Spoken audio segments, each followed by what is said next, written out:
Hello दोस्तों, आप सभी का स्वागत है डीके जनरल स्टडीज़ में। दोस्तों, आप सभी के लिए छत्तीसगढ़ पीएन भर्ती का क्लास लेकर आए हूँ, जो कि यह हिंदी का क्लास है और हिंदी का यह चौथा क्लास है।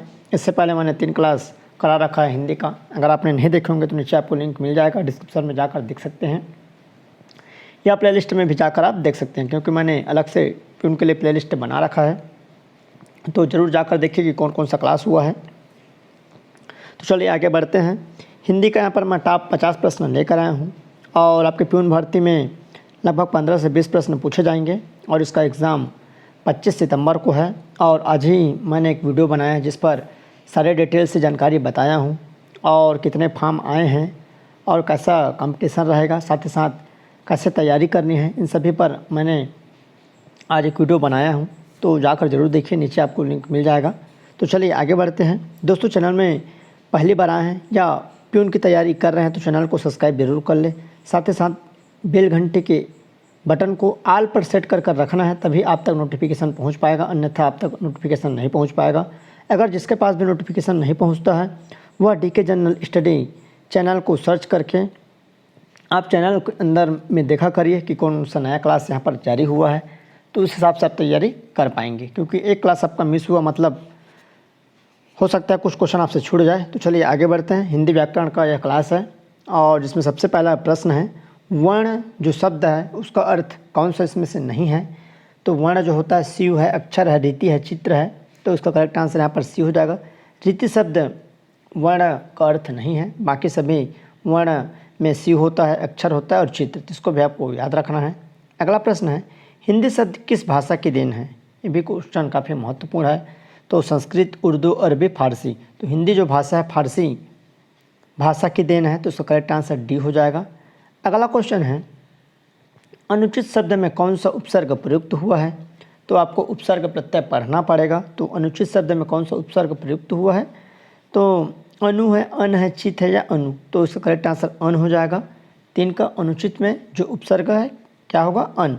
उपसर्ग का मतलब होता है जो नया शब्द सामने जुड़ता हो उसको यहाँ पर उपसर्ग बोलते हैं। जैसे अनुचित में अन्न जो शब्द है यहाँ पर जुड़ा हुआ है, हमको दिख नहीं रहा है बट यहाँ अन्न जुड़ा हुआ है, तो यहाँ पर अनुचित हो गया। तो जो सामने जुड़कर कोई नया शब्द बनाता है उसको उपसर्ग कहते हैं। और प्रत्यय, प्रत्यय उसको कहा जाता है जो पीछे जुड़कर कोई नया शब्द बनते हैं, तो उसको प्रत्यय कहा जाता है। पहले जो शब्द रहता है उसके पीछे में कोई नया शब्द जुड़ जाता है, उसको प्रत्यय कहा जाता है। तो उपसर्ग प्रत्यय 100% एक प्रश्न पूछा जाएगा 1 से 2, तो उसको आपको अच्छे से पढ़ना है। चौथा नंबर क्वेश्चन है, जो बहुत अधिक थका हो इस वाक्य के लिए एक शब्द क्या होगा। तो थकनी, अब उद्भ्रांत, विश्रांत या धूमिल। तो उसका करेक्ट आंसर यहाँ पर सी हो जाएगा। विश्रांत को यहाँ पर जो बहुत अधिक थका हो उसको कहा जाता है। अगला प्रश्न है 5वां नंबर, कौन सा शब्द कृत प्रत्यय द्वारा निर्मित नहीं है। तो ये प्रत्यय है, तो लेखक है, पाठक है, मानवता या घनवया। तो इसका सही आंसर सी हो जाएगा। मानवता जो शब्द होता है वह कृत प्रत्यय द्वारा निर्मित नहीं है। अगला है 6वां नंबर क्वेश्चन, निम्नलिखित में कौन सा वाक्य शुद्ध है। तो शुद्ध वाक्य भी पूछा जाएगा 100%। तो इसका कोई अर्थ नहीं होता, वह बहुत चालाक है, मैं प्रश्न पूछता हूँ और यह बात बड़ी छोटी है, तो इनमें हमको शुद्ध वाक्य बतानी है। तो 6 का जो करेक्ट आंसर हो जाएगा बी हो जाएगा, वह बहुत चालाक है, यही बस शुद्ध है, बाकी सभी क्या यहाँ पर अशुद्ध है। तो इसका करेक्ट आंसर बी हो जाएगा। नेक्स्ट क्वेश्चन है, आजन्म शब्द में कौन सा समास है। तो समास भी आपको पढ़ना है, संधि समास, यहाँ से भी प्रश्न पूछे जाएंगे। तो आजन्म तत्पुरुष समास और द्वंद्व समास, कर्मधारा या अवयवी भाव समास। तो 7 का करेक्ट आंसर यहाँ पर डी हो जाएगा, अवयवी भाव समास। इसका करेक्ट आंसर हो जाएगा जो पहला समास है वह अवयवी भाव है, जिसका कोई विभाव नहीं हो, ऐसा शब्द जिसका मतलब जो रहता है, जैसे आजन्म है, यथासंभव है, इस तरह सभी अवयवी भाव के उदाहरण है। अगला क्वेश्चन है 8वां नंबर, वह आज हवाई जहाज़ से जाएगा। प्रस्तुत वाक्य में प्रयुक्त विभक्ति कौन से, किसकी विभक्ति है। तो कर्म कारक की, अपादान कारक की, कारण कारक की या संप्रदान। तो कारक भी आपको पढ़ना पड़ेगा। तो यहाँ पर कारक के सभी प्रकार आपको जाननी होगी। तो 8वां है यहाँ पर सी हो जाएगा, करण कारण।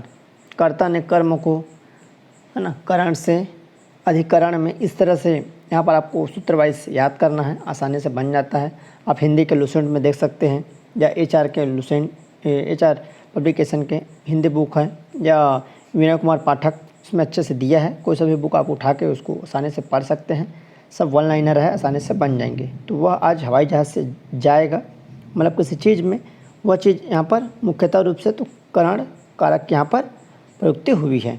अगला क्वेश्चन है 9वां नंबर, नीचे दिए गए शब्दों में शुद्ध वाक्य का चयन करना है। तो इस तरह से भी शुद्ध वाक्य पूछा जाएगा। तो यानी है, अनुग्रहित है, शब्दकोश है, सन्यासी। तो 9 का करेक्ट आंसर यहाँ पर ए हो जाएगा। यानी यहाँ पर शुद्ध है, बाकी सभी क्या है, अशुद्ध है। तो इसको आपको ध्यान रखना है। अगला प्रश्न है 10वां नंबर, अनंतर शब्द में प्रयुक्त उपसर्ग है। तो यहाँ पर अन है, अंतर है या अन। तो 10 का यहाँ पर करेक्ट आंसर आपका डी हो जाएगा, अन्न हो जाएगा, जो कि अनंतर में प्रयुक्त उपसर्ग है। अगला है 11वां नंबर, प्रशंसा शब्द व्याकरण पद की दृष्टि से है। तो प्रशंसा जो शब्द है व्याकरण दृष्टि से कौन सा शब्द है, तो गुणवाचक है, भाववाचक, व्यक्तिवाचक या जातिवाचक। तो प्रशंसा शब्द भाववाचक है, जिससे प्रशंसा का भाव, मान लो किसी की भी आप प्रशंसा करते हैं तो यहाँ पर एक भाव प्रकट होता है। तो ये इसका सही आंसर हो जाएगा, बी हो जाएगा, 11 का भाववाचक। अगला प्रश्न है दोस्तों, बहुत सारे मैंने निःशुल्क क्लास यहाँ पर करवा रखे हैं, प्लेलिस्ट आपको मिल जाएगा, फिर उनका मैंने अलग से प्लेलिस्ट बना रखा है। आप सभी का क्लास ज़रूर देखिए, धीरे धीरे सभी का क्लास आ रहा है। 1 से 2 वीडियो प्रतिदिन यहाँ पर मैं अपलोड करने की कोशिश कर रहा हूँ। तो आप चैनल में बने रहिए और अपनी तैयारी करते रहिए, और अपने से भी तैयारी करना ज़रूरी है। तो अगला है 12वां नंबर क्वेश्चन, नीचे दिए गए वाक्य में शुद्ध वाक्य का चयन करना है। 4 ऑप्शन है यहाँ पर। तो 12 का करेक्ट आंसर सी हो जाएगा। राम की बहन ने गांधी जी पर कविता लिखी, यह शुद्ध वाक्य है। अगला प्रश्न है 13वां नंबर, महाकवि शब्द में प्रयुक्त समास है। तो महाकवि में तत्पुरुष है, कर्मधारा, द्वंद्व या बहुब्रीहि। तो उसका सही आंसर यहाँ पर बी हो जाएगा, कर्मधारा समास यहाँ पर महाकवि में आ जाएगा, जो इसका करेक्ट आंसर बी हो जाएगा। अगला है पित्राज्ञा शब्द का संधि विच्छेद क्या होगा। तो पित्राज्ञा जो शब्द है उसका संधि विच्छेद क्या होगा, तो पितृधन आज्ञा है, और पितृधन आज्ञा और पिताधन आज्ञा, पितृधन आज्ञा। तो इसका सही आंसर यहाँ पर ए हो जाएगा, पितृधन आज्ञा इसका सही संधि विच्छेद हो जाएगा। संधि वैसे सिंपल है, तो आप संधि को आराम से पढ़ सकते हैं, नहीं समझ में आएगा तो कमेंट करिएगा। अगला है 15 नंबर क्वेश्चन, गहरा हाथ मारना मुहावरे का सही अर्थ है। तो पिटाई करना, बलवान हो जाना, उत्साह से भर जाना या बहुत माल प्राप्त करना। तो गहरा हाथ मारना, तो इसका करेक्ट आंसर डी हो जाएगा, बहुत माल प्राप्त करना है। अगला प्रश्न है, छीड़काय अधिक स्फूर्तिवान होते हैं, प्रयुक्त वाक्य में छीड़काय शब्द का सही अर्थ क्या होगा। ये जो प्रश्न हैं ये सभी में आपके काम आएंगे, चाहे CGPSC हो या व्यापम हो। तो इसका करेक्ट आंसर क्या हो जाएगा, 16 का सही आंसर यहाँ पर सी हो जाएगा, दुबले पतले। अगला क्वेश्चन है, कापालिक का अर्थ क्या होता है। तो यहाँ पर वामगामी तांत्रिक साधु, नरमुंड धारण करने वाला, पाखंडी या भिक्षु मांगने वाला। तो इसका करेक्ट आंसर यहाँ पर वाम मार्ग के तांत्रिक साधु हो जाएगा, कपालिक का। अगला है, अनिवार्य का अर्थ क्या होगा। ये क्वेश्चन काफ़ी महत्वपूर्ण है, और यह जो हमारे दिमाग में जल्दी से नहीं आ पाता, बहुत सारे अभ्यर्थी इसको गलत करते हैं। तो अनिवार्य का अर्थ क्या होता है, तो जिसको टाला ना जा सके, जिसको करना ज़रूरी हो, जो आसानी से ना हो, जिसका निवारण ना हो सके। तो अनिवार्य का करेक्ट आंसर यहाँ पर डी हो जाएगा। इसमें बहुत कन्फ्यूज़न होता है, तो आप कन्फ्यूज़न ना होइएगा, डी इसका आंसर करेक्ट है। अनिवार्य का अर्थ होता है जिसका निवारण ना हो सके। अगला है, इनमें से कौन सा पुल्लिंग है। स्त्रीलिंग पुल्लिंग भी पूछा जाएगा, एक प्रश्न आएगा ही, तो आपको इसको याद रखना है, स्त्रीलिंग और पुल्लिंग। तो आप सभी को मालूम होगा, मेल फीमेल। तो नाक है, जिह्वा है, दांत है, आँख। तो इसका सही आंसर 19 का सी हो जाएगा। दांत यहाँ पर क्या है, पुल्लिंग है, बाकी सभी क्या है, स्त्रीलिंग है। अगला क्वेश्चन है 20वां नंबर, अन्य मनस्क शब्द का सही जो विलोम शब्द क्या होगा। इसका जो है विलोम शब्द, तो स्वस्थ है, प्रसन्न है, सजग है, सतर्क। तो 20 का सही आंसर यहाँ पर सी हो जाएगा, सजग हो जाएगा। अगला क्वेश्चन है 21वां नंबर, शब्द में रिक्त स्थान की पूर्ति करना है। सूर्य खाली स्थान है, तो सूर्य जंगम है, कंपनशील है, शीतल है, स्थावर। सूर्य स्थावर है, तो इसका करेक्ट आंसर डी हो जाएगा। अगला है 22वां नंबर क्वेश्चन, वियोग विकल्प शब्द में प्रयुक्त समास है। तो तत्पुरुष समास, कर्मधारय समास, द्वंद्व समास या बहुब्रीहि समास। तो 22 का करेक्ट आंसर यहाँ पर ए हो जाएगा, तत्पुरुष समास है। अगला प्रश्न है 23वां नंबर, उर्मी का अर्थ क्या है। तो भ्रांति है, लहर है, समूह या वेदना। तो उर्मी का मतलब क्या होता है, लहर होता है। तो इसका सही आंसर यहाँ पर बी हो जाएगा। नेक्स्ट क्वेश्चन है, उसने यह घटना आँख से देखी वाक्य में कौन सा जो कारक है यहाँ पर रिक्त है, तो करण है, अपादान, अधिकरण है, संप्रदान। तो उसने यह घटना आँख से देखी, तो उसका करेक्ट आंसर ये हो जाएगा करण। कारण इसका यहाँ पर जो वाक्य है करण कारण हो जाएगा, तो उसने यह घटना आँख से देखी। अगला 25वां नंबर क्वेश्चन, इनमें से कौन सा विलोम संगत शब्द नहीं है, कौन सा इनमें से सही नहीं है? तो अथ है, इति है, उग्र सौम्य, द्विज ब्राह्मण, जंगम स्थावर। तो इसका करेक्ट आंसर यहाँ पर द्विज और ब्राह्मण हो जाएगा, यह सही नहीं है। बाकी आपका अथ का विलोम इति होता है, उग्र का सौम्य और जंगम का स्थावर। अगला है 26वां नंबर, निम्न में से कौन सा दीर्घ स्वर संधि नहीं है? इनमें से कौन सा नहीं है? तो इनमें सभी दीर्घ स्वर संधि है चारों, इसको आपको याद रखना है। ये थोड़ा सा मिस्टेक हुआ है मतलब प्रिंट करने के समय। तो ये चारों क्या है? दीर्घ स्वर संधि है। तो ई है, औ है, ए है, ओ, तो इसको आपको याद रखना है। अगला प्रश्न है, ख व्यंजन का उच्चारण स्थान है। तो यहाँ पर कंठ है, तालव्य, दंत है, ओष्ठ। तो ख व्यंजन का जो उच्चारण होता है ए कंठ होता है, तो इसका करेक्ट आंसर ए हो जाएगा। नेक्स्ट क्वेश्चन है 28वां नंबर, सदैव शब्द में कौन सी संधि है?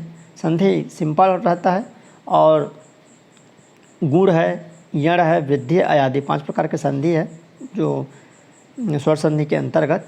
तो एकदम सिंपल रहता है। इसमें आपको बस एक चीज़ देखना है, जैसे सदैव है, जहाँ पर 2 मात्रा लगा है, डबल मात्रा लगा है, वहाँ पर अधिकांशतः 90% चांस रहेगा वृद्धि संधि होगा। जहाँ पर 1 लगा है वहाँ पर गुण संधि होगा। अयादि संधि में अन है, आव है, अय है, इसको आपको ध्यान रखना है, और आय है। ये 4 चीज़ अगर बीच में आया है तो अयादि संधि है, गुण संधि है, और यण में य, र, ल, व, इन चारों चीज़ों का यहाँ पर उपयोग हुआ होता है बीच में, तो वह यण संधि है। तो इसको आपको ध्यान रखना है, एकदम इजी बनता है। 29वां अपनापन शब्द है, तो संज्ञा है, सर्वनाम है, विशेषण है, क्रिया विशेषण। तो 29 का सही आंसर ये हो जाएगा, अपनापन संज्ञा है। अगला क्वेश्चन है 30 नंबर, उचित का भाववाचक संज्ञा क्या होगा? तो उचितानुसार, औचित्य, उचितस्य या उचिता। तो उचित का भाववाचक क्या हो जाएगा? 30 का यहाँ पर बी हो जाएगा, औचित्य। नेक्स्ट क्वेश्चन है 31 नंबर, इनमें से कौन सा शब्द स्त्रीलिंग नहीं है? तो यहाँ पर संतान, सवारी, बुलबुल, भेड़िया। तो यहाँ पर भेड़िया स्त्रीलिंग नहीं है, भेड़िया क्या है? पुल्लिंग है। तो इसको आपको याद रखना है। बाकी तीनों क्या है? यहाँ पर स्त्रीलिंग है। संतान स्त्रीलिंग है, सवारी स्त्रीलिंग है, बुलबुल स्त्रीलिंग है। तो 31 का करेक्ट आंसर क्या हो जाएगा? डी हो जाएगा। अगला है 32 नंबर, मैं स्वयं चला जाऊँगा वाक्य में निजवाचक सर्वनाम कौन सा है? तो मैं स्वयं चला जाऊँगा। तो 32 का करेक्ट आंसर स्वयं हो जाएगा। तो स्वयं शब्द है वह निजवाचक है। अगला क्वेश्चन है 33 नंबर, आज मैंने अधिक केले खा लिए वाक्य में कौन सा विशेषण है? तो संख्यावाचक विशेषण, परिणामवाचक विशेषण, गुणवाचक विशेषण, सार्वनामिक विशेषण। 33 का करेक्ट आंसर यहाँ पर बी हो जाएगा, परिणामवाचक विशेषण। अगला क्वेश्चन है 34, उद्धृत शब्द का विलोम क्या होगा? तो यहाँ पर विनय है, अवनति है, विनम्र है, विनीत है। तो 34 का करेक्ट आंसर यहाँ पर डी हो जाएगा, आपका विनीत उद्धृत का सही विलोम हो जाएगा। अगला है आत्म श्लाघा का यहाँ पर अर्थ क्या होगा? श्लाघा का, तो यहाँ पर अपनी निंदा करना, अपनी प्रशंसा करना, अपने को गौरवशाली समझना या आत्मज्ञान प्राप्त करना। तो अपनी प्रशंसा करना आत्म श्लाघा का शब्द है, अर्थ है। अगला क्वेश्चन है 36, विलक्षण और विचलक्षण का अर्थ क्या होगा? विलक्षण और विचलक्षण का अर्थ क्या होगा? तो विशेष और बुरा, विभिन्न और ज्ञानी, सज्जनता और विविधता, विचित्र और दक्ष। तो 36 का करेक्ट आंसर यहाँ पर डी हो जाएगा, विचित्र और दक्ष इसका मतलब होता है। 37वां नंबर, निम्नलिखित में किस वाक्य में सकर्मक क्रिया है? भी क्वेश्चन काफ़ी महत्वपूर्ण है। अकर्मक और सकर्मक, जिसमें क्रिया होती है, जिसमें कार्य होता है वह सकर्मक है, और जिसमें कार्य नहीं होता है वह अकर्मक है। तो राम दौड़ा, मैं रुक गया, खिलौना टूट गया, उसने कार बेच दी। तो 37 का करेक्ट आंसर यहाँ पर सी हो जाएगा, खिलौना टूट गया। या कहा यहाँ पर सकर्मक, मतलब इसमें कुछ ना कुछ कार्य हुआ है, मतलब एक खिलौना था वो टूट गया, किसी ने तोड़ा है, या उसमें कार्य हुआ है, तो ये सकर्मक हो गया। राम दौड़ा, कहाँ दौड़ा, कैसे दौड़ा, कोई दिशा का नाम नहीं है, तो अकर्मक है।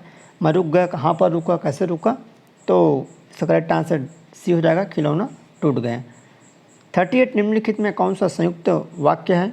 तो 4 ऑप्शन है, तो संयुक्त वाक्य बतानी है। तो 38 का करेक्ट आंसर यहाँ पर बी हो जाएगा, राम बिल्कुल नहीं पढ़ा इसलिए फेल हो गए। नेक्स्ट है 39, निम्नांकित में से कर्तृवाच्य बताना है। तो तुलसीदास ने रामचरित लिखी, राम द्वारा रावण को मारा गया, छात्रों द्वारा फुटबॉल खेली जाती है, आज टहलने चला जाए। तो 39 का करेक्ट आंसर यहाँ पर ए हो जाएगा। तुलसीदास ने रामचरित लिखी, तो यहाँ पर कर्म वाच्य जो कर्तृवाच्य यहाँ पर कार्य हुआ है। अगला है उदित उदयगिरी मंच पर रघुवर बाल पतंग में कौन सा अलंकार है। तो यहाँ पर उपमा है, रूपक है, उत्प्रेक्षा भ्रांतिमान है। तो 40 का यहाँ पर करेक्ट आंसर बी हो जाएगा, रूपक अलंकार। तो इसको याद रखना है। अगला क्वेश्चन है हाथी का स्त्रीलिंग क्या होगा। तो हाथिन है, हाथनी है, हथनीन है या हथनी। तो इसका करेक्ट आंसर सी हो जाएगा, हथनीन हो जाएगा। और हाथी का स्त्रीलिंग हथनी भी होता है। तो अगर ऑप्शन में रहता तो इसको भी लगाते, या ये वाला ऑप्शन नहीं रहता तो हथनी भी इसका स्त्रीलिंग होता है और हथनीन भी होता है। अगला प्रश्न है 42 नंबर, निम्नलिखित में से कौन सा शब्द उभयलिंग है। उभयलिंग मतलब ना तो स्त्रीलिंग है ना तो पुल्लिंग है। उभयलिंग उसको कहा जाता है जो दोनों की कैटेगरी में नहीं आता। डॉक्टर, विद्वान, अभिनेत्री, गायक। तो यहाँ पर करेक्ट आंसर डॉक्टर हो जाएगा। डॉक्टर उभयलिंग है, तो क्योंकि महिला डॉक्टर को भी डॉक्टर कहा जाता है और पुरुष डॉक्टर को भी डॉक्टर, तो इसलिए करेक्ट आंसर ए हो जाएगा। अगला क्वेश्चन है प्राचार्य जी आ रहे हैं, प्रणाम करो। तो खाली स्थान है यहाँ पर, किस तरह से प्रणाम करना है। तो प्राचार्य जी आ रहे हैं, उसे प्रणाम करो, उसको प्रणाम करो, उनके लिए प्रणाम करो या उन्हें। तो इसका सही आंसर डी हो जाएगा, प्राचार्य जी आ रहे हैं, उन्हें प्रणाम करें। 44 मृषा किस शब्द का पर्याय है। पर्याय मतलब होता है पर्यायवाची और उसका मतलब अर्थ। तो मृत्यु, मुक्ति, मिथ्या या मित्र। तो मृषा का करेक्ट आंसर सी हो जाएगा, मिथ्या। मृषा का इसका सही पर्याय हो जाएगा, तो इसका करेक्ट आंसर सी हो जाएगा। अगला प्रश्न है 45 जो बहुत जानता हो वह क्या कहलाता है। तो सर्वज्ञ, ज्ञानी, विज्ञ या बहुज्ञ। तो वह बहुज्ञ कहलाता है जो बहुत जानता हो। अगला है किस में द्वंद्व समास है। तो यहाँ पर धर्मा, धर्मम, रसोई घर, तीनों दिन या नवग्रह। तो द्वंद्व समास इसमें किस में है, धर्मा धर्म में। ऐसा समास जिसमें दोनों पद प्रधान हो, दोनों पद क्या हो, प्रधान हो, उसको द्वंद्व समास कहा जाता है। तो धर्मा धर्म में यहाँ पर दोनों शब्द प्रधान हैं। और यह रसोई के लिए घर हो जाएगा, दिन और दिन हो जाएगा, नवग्रह हो जाएगा। यहाँ पर जो संख्यावाची द्विगु समास है उसका यह उदाहरण हो जाएगा, यह तत्पुरुष का हो जाएगा। तो इस तरह ये इसका सही आंसर हो जाएगा। अगला 47वां नंबर, जल के लिए अन्य शब्द क्या है। जल को और क्या कहा जाता है। तो अम्ब है, अम्बू है, अम्बा या अम्बक। तो 47 का सही आंसर यहाँ पर बी हो जाएगा, जल को अम्बू कहा जाता है। अगला क्वेश्चन है 48वां नंबर, साधु सन्यासियों द्वारा धारण किए जाने वाला वस्त्र को क्या कहते हैं। तो चिथड़ा, चिमर, चिवर या चिनासुक। तो 48 का सही आंसर यहाँ पर सी हो जाएगा, चिवर कहा जाता है जो पहने रहते हैं साधु सन्यासी लोग। 49 नंबर क्वेश्चन है कौन सा शब्द अशुद्ध है। तो शुद्ध, शुद्ध भी यहाँ पर आएगा। तो उज्ज्वल है, आशीर्वाद है, नीति या नाश्ता। तो 49 का करेक्ट आंसर यहाँ पर ए हो जाएगा, उज्ज्वल। यह क्या है, अशुद्ध है, बाकी आशीर्वाद सही है, नीति सही है, नाश्ता सही है। उज्ज्वल, डबल ज फिर ज वल इस तरह से लिखा जाता है, उज्ज्वल।